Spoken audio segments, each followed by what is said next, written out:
गोलाव सम दुलाराय बर' फरायसा आफादनि हाबा मावनायनि उनाव मैया आङो दुलाराय बर' फरायसा आफादनिफ्राय बिदाय लाबाय आरो दिनै आङो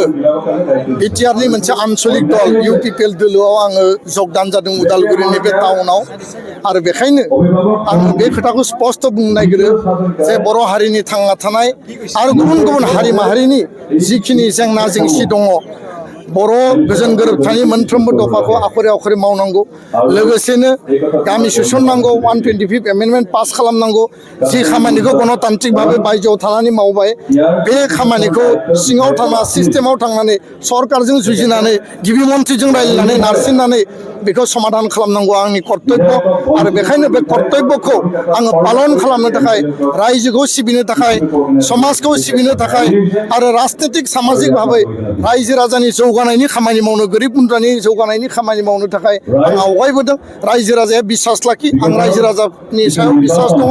आरो रायजो राजाखौ बिसासाव लानानै गोरिब गुन्द्रानि न'आव थांगोन रायजो राजानि न'आव थांगोन न'खर न'खर थांगोन आरो आङो बे खोथाखौ स्पष्टयै बुंदों जे उदालगुरियाव मेडिकेल कलेज हस्पिटाल गायसननांगौ उदालगुरियाव इउनिभार्सिटि गायसननांगौ उदालगुरियाव इन्जिनियारिं कलेज गायसननांगौ बड'लेण्डनि गुबुन गुबुन जायगाया जेरै जौगादों आसामनि गुबुन गुबुन जायगाया जौगादों उदालगुरि जिल्लायाबो बड'लेण्डनिनो मोनसे एंगारहायै जिहेतु बे बाहागो बेखायनो जौगानायनि आरो गोदान जोलै लाइमोनफोरखौ जुब शक्ति गोदान शक्तिजों लाइमोननि शक्तिखौ बिथांमोननि एमप्लयमेन्ट बिथांमोननि एम्पावारमेन्टनि बाथ्रा आइजोफोरनि जौगानाय बिथांमोननि एम्पावारमेन्टनि बाथ्रा आरो समाजखौ गोदान मोनसे बाथ्राजों गोदान गति होनो थाखाय आङो समायखिरा लादों रायजो राजाया आंनि सायाव बिसास लाखि आरो दिनैनि बे समाव मानगोनां प्रमद बर' बिथांखौ इउपिपिएलनि आफादगिरि आरो गोदानै राज्य सभानि माने सायख'जानाय बिजाथि बा देरहासारनाय मानगोनां बिथां आरो बारग' बिटिआरनि चिफ बिथांखौ आङो धन्यबाद होदों लोगोसेनो उरखाव ब्रह्म आथिखाल आसामनि केबिनेट मन्त्रि बिथांखौ धन्यबाद होदों आरो लोगोसेनो रोनगोरा नार्जारि आथिखालाव राज्य सभानि एमपि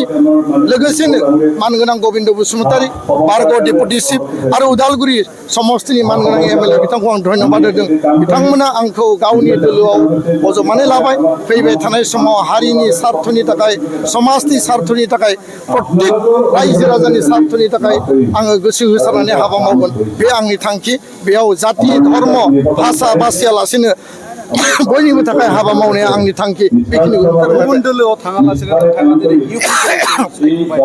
मानि थाखाय जेथु गुबुन दोलोआ नोंथाङा हामबायदों